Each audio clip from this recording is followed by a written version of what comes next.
Halo para pencari kebenaran, saya harap Anda semua dalam keadaan sehat selalu dan tercukupi dalam keadaan damai sejahtera Yesus Kristus. Kali ini saya ingin membagikan opini saya lewat pengalaman dan pengamatan saya sebagai seorang minoritas yang hidup di negara Islam terbesar di dunia, yaitu Indonesia. Saya harap Anda semua tidak bosan dengan cerita berdasarkan fakta dan realitas yang saya bawakan, baik yang terjadi di masa lalu maupun sekarang ini. Isu-isu dan topik-topik yang sedikit sensitif, jadi buat Anda khususnya Muslim jangan cepat tersinggung. Ini hanya opening pribadi dan tidak mengatasnamakan kekristenan. Salam damai, salam toleransi dalam bingkai Bhinneka Tunggal Ika dan NKRI harga mati. Mengapa Muslim begitu membenci Amerika Serikat? Sentimen terhadap Amerika Serikat oleh Muslim sudah menjadi rahasia umum untuk negara sebesar Amerika Serikat yang baru ditemukan Columbus di abad ke-13. Sangat aneh sebab tidak ada akar permusuhan antara Amerika Serikat dan Islam sebelum abad ke-14 dan ke-15. Ada beberapa alasan kenapa Muslim begitu membenci Amerika Serikat. Negara superpower, keinginan Muslim untuk menguasai dunia seperti masa keemasan Islam di abad ke-8 sampai ke abad ke-11 membuat Muslim menganggap AS sebagai halangan untuk mencapai tujuan Muslim. Upaya Muslim dengan organisasi teroris mereka selalu dicegah dan digagalkan AS sebagai garda terdepan dalam perang melawan terorisme global. Sebut saja Saddam Hussein, Muammar Gaddafi yang ditumbangkan paksa Amerika Serikat. Belum lagi Al-Qaeda di bawah Osama bin Laden yang diburu AS gara-gara memimpin dan mendanai penyerangan terhadap WTC 9 September. Osama lari terbirit-birit di goa-goa di Afghanistan seperti tikus culut, akhirnya meregang nyawa di tangan Navy SEAL Team 6 di Pakistan. Untuk menghindari pengkultusan terhadap mayat Osama, jenazahnya dibakar jadi abu dan ditaburkan di laut. Selepas Osama tewas, Muslim melancarkan serangan bom bunuh diri di sejumlah negara-negara barat yang dianggap sebagai penghalang ambisi Islam menguasai dunia. Mulai dari bom Madrid, bom London, Paris, juga bom Paris 1 dan 2, juga bom Marriott di Indonesia. Semua digagalkan AS dan sekutunya. Islam dan Muslim kemudian beralih dengan melakukan jihad budaya dengan memaksakan ria Arab Islam ke negara-negara kafir. Ini pun digagalkan. Serangan jihad budaya Islam Arab ini dibawa oleh imigran-imigran gelap yang dengan tujuan yang sangat munafik ingin mencari kehidupan yang lebih baik di negara-negara kafir, namun memaksa budaya terkutuk Arab Islam ke negara-negara barat, menuntut kepada negara-negara barat hal-hal yang sesuai ajaran jahiliyah mereka, mulai kolam renang khusus Muslim dan lain-lain. Tidak tahu malu memang umat Allah ini. Namun setelah jihad budaya mereka sepertinya jalan di tempat, bahkan tidak berhasil sebab banyak imigran Muslim yang justru murtad dari Islam. Muslim kembali ke gaya lama mereka, cara kerja yang sangat mereka kuasai, yaitu terorisme, kekerasan, pembunuhan, dan perang. Muncullah ISIS. Namun lagu lama ini cepat dipadamkan dan dilokalisir AS dan sekutunya. Yang kedua, AS adalah simbol Barat dan Kristen. AS dianggap sebagai simbol Kristen dan Barat. AS dianggap sebagai kuasa Kristen melawan kuasa Allah serta Muslim, sehingga melawan dan berperang dengan AS adalah berperang dan berjihad di jalan Allah. Saya ingat Ustadz Abdul Somad pernah berkata, jika Allah membumi hanguskan dan melenyapkan kafir, terus kau atau Muslim masuk surga pakai apa? Kalau Allah membinasakan Israel, lalu kau masuk surga pakai apa? Jadi, menurut Ustadz Abdul Somad, adanya kafir supaya Muslim bisa berjihad melawan kafir di jalan Allah dan masuk surga. Kalau begitu, Muslim harus berterima kasih kepada AS dan sekutunya yang telah mengirim ribuan jihadis ke surga Islam untuk bertemu 72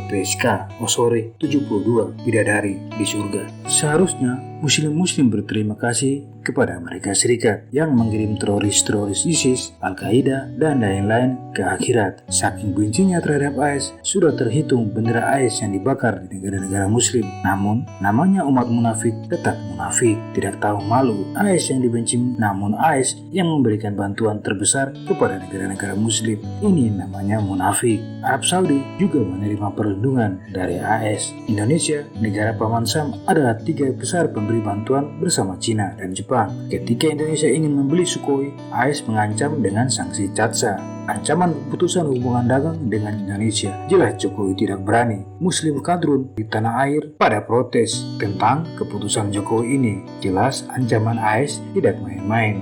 Sebab kita lebih butuh Amerika Serikat daripada AS butuh kita. Makanya AS berani memutuskan hubungan dagang dengan Indonesia. Kalau AS jadi memutuskan hubungan dagang dengan Indonesia, maka banyak Muslim yang keleleran di pinggir jalan dan kolong jembatan seperti zaman Soeharto tahun 1980 sampai 1998. Enak zaman Soeharto adalah slogan orang omong kosong belaka.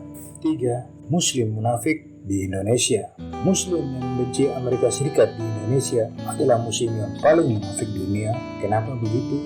Karena jika AS tidak mengalahkan Jepang dalam Perang Dunia Kedua, mungkin muslim-muslim Indonesia, terutama banyak pria-pria yang mati di pinggir jalan kelaparan karena jadi pekerja paksa budak Jepang yang disebut dengan Romusa. Jika AS tidak mengalahkan Jepang, wanita-wanita Indonesia sudah dijadikan jukuniamfu, pekerja seks atau pelacur yang hanya tahu mengkangkang untuk prajurit-prajurit Dainippon Jepang. Muslim-muslim kadrun di tanah air adalah muslim paling error di dunia ini. Untung Amerika Serikat menang. Kalau AS tidak mengalahkan Jepang, kita masih dijajah Jepang. Kalau AS mau menjajah Indonesia dan Asia, kenapa setelah mereka menjatuhkan bom di Hiroshima dan Nagasaki dan menang perang lawan Jepang, mereka tidak menduduki bekas jajahan Jepang dan termasuk Indonesia dan menjajahnya kembali? Silakan Anda jawab, muslim-muslim yang munafik seperti muslim-muslim di Indonesia. Namun, saya menyadari ada muslim yang berpikir rasional. Tidak ada semua. Namun, saya yakin sebagian besar muslim di Indonesia justru berpikir demikian. Saya ingat ada satu kalimat di Injil yang berkata, "Namun mereka membenci aku tanpa alasan." Ini perkataan untuk Yesus Kristus. Namun, perkataan ini juga tepat untuk AS. Bagaimana umat Allah SWT ini yang munafik dan tidak tahu malu ini menuduh Amerika Serikat dan Barat tanpa alasan. Muslim-muslim munafik di Indonesia menyalahkan Kristen dan Barat karena Belanda menjajah Indonesia selama 3,5 abad. Namun mereka lupa Belanda tidak sekejam seperti Jepang. Muslim munafik ini lupa para proklamator kita, Soekarno, Hatta, Muhammad Yamin, dan pemuda-pemuda Indonesia disekolahkan Belanda dan dididik Belanda.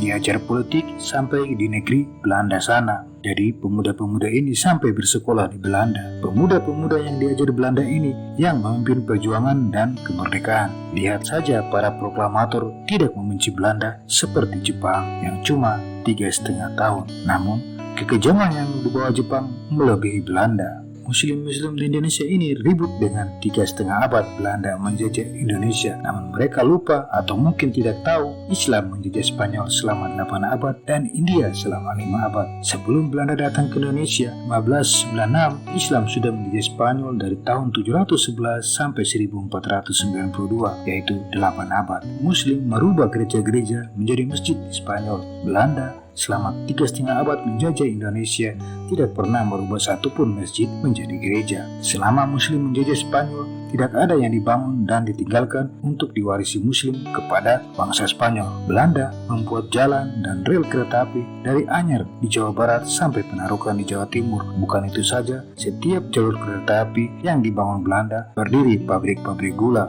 Konektivitas sudah ada dari zaman Belanda di Pulau Jawa. Bahkan pabrik-pabrik gula peninggalan Belanda ada yang masih beroperasi sampai sekarang. Islam tidak mewarisi hal baik kepada daerah yang dijajahnya. Hukum Islam, syariat, dan pajak jizyah tidak mungkin dianut orang Spanyol dan India yang mereka jajah. Belanda mewarisi KUHP, sistem hukum yang digunakan di Indonesia, dan administrasi pemerintahan di Indonesia. Karena para proklamator kita disekolahkan Belanda, jadilah bangsa kita ini Republik Demokrasi. Muslim dan Islam, apa sumbangsi kalian? Bukan saja untuk dunia, tapi untuk Nusantara ini. Kalian hanya ditipu orang Arab dan menjadi Islam. Kemudian dikuasai budaya Arab yang hanya menguntungkan bangsa Arab. Tolong Anda catat, Belanda yang mendorong lahirnya bahasa Indonesia supaya memudahkan Belanda dan kaum pribumi berkomunikasi. Meski ada beberapa kata yang diambil dari serapan dari pedagang-pedagang Arab. Tujuan Belanda agar orang Indonesia yang bermacam suku dan bahasa ini bisa memiliki satu bahasa yang mempersatukan berbagai suku dan bahasa ini. Kalian Muslim Kalian mengira Bhinneka Tunggal Ika dan bahasa Indonesia itu tidak ada sumbangan Belanda. Kalau Belanda ingin memecah belah Nusantara seperti fitnahan Muslim kepada Belanda di buku-buku sekolah dasar, slogan Divide et Impera, kalian salah besar. Itu cuma fitnahan yang busuk yang tidak berdasarkan sejarah. Mungkin kalian lupa orang Eropa belajar taktik perang kotor, pengkhianatan, adu domba dari Muslim yang menjajah Spanyol. Bagaimana Kon Julian berkhianat terhadap rajanya Rodrigo, malah bergabung dengan Musa, emir Muslim dari Afrika Utara, akhirnya membuat Visigot jatuh dan dijajah Islam selama 800 tahun. Spanyol dijajah Islam selama 800 tahun. Silakan Anda lihat video saya sebelumnya tentang jihad versus Spanyol. Taktik Belanda itu adalah mengadu domba raja-raja Muslim di tanah Jawa, bukan rakyatnya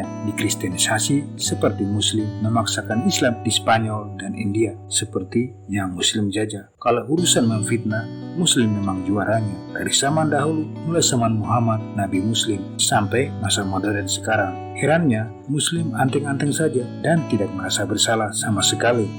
Tidak pernah ada permintaan maaf Muslim terhadap bangsa Spanyol yang mereka jajah selama 800 tahun. Tidak pernah ada permintaan maaf kepada pembantaian terbesar sepanjang sejarah manusia yang dilakukan Muslim di India. Negara-negara Muslim miskin, melarat dan terbelakang, namun Muslim malah sibuk menyalahkan kafir, terutama Amerika Serikat dan Barat. Jadi, sentimen terhadap negara-negara Barat dan AS adalah iri hati, dengki, sebab keinginan Muslim untuk menguasai dunia tidak tercapai. Mereka, Muslim, masih hidup dalam euforia kejayaan di masa lalu, di mana Islam menguasai dunia. Masa keemasan Islam yang bagi orang Eropa adalah masa kegelapan, sebab Islam menghambat orang Kristen, Yahudi, Cina, India, orang Barat berdagang. Yang keempat, Amerika Serikat adalah ironi. Amerika Serikat adalah ironi bagi Islam. Kenapa begitu?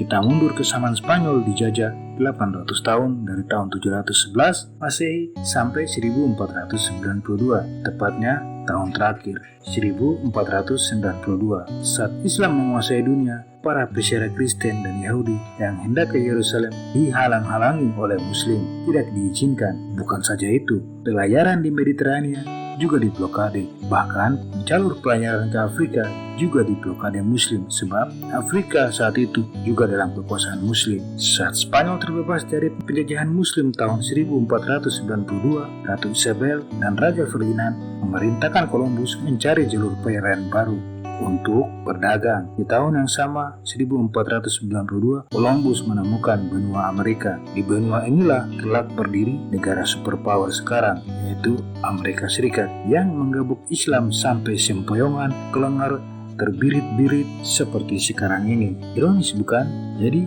ada hubungannya Muslim menjajah Spanyol, memblokade jalur pelayaran sehingga Columbus menemukan benua Amerika, di mana nanti AS berdiri sebagai sebuah negara yang menjadi musuh nomor satu Islam. Apakah ini kebetulan? Namun saya percaya ini adalah rencana Tuhan lewat Amerika Serikat, negara kemarin sore yang benuanya baru ditemukan Columbus di abad ke-13. Islam dihajah sampai babak belur dan terkaing-kaing oleh Amerika Serikat. Buat para Muslim, terimalah kenyataan kuasa Yesus Kristus lewat Amerika Serikat berkuasa di dunia. Akhirat milik Yesus Kristus seperti tercatat dalam Quran. Isa berkuasa di dunia dan akhirat. Isa terkemuka di dunia dan akhirat. Salam sejahtera buat Anda yang mau menerima kenyataan berlandaskan kebenaran dalam kasih Tuhan Yesus Kristus. Amin.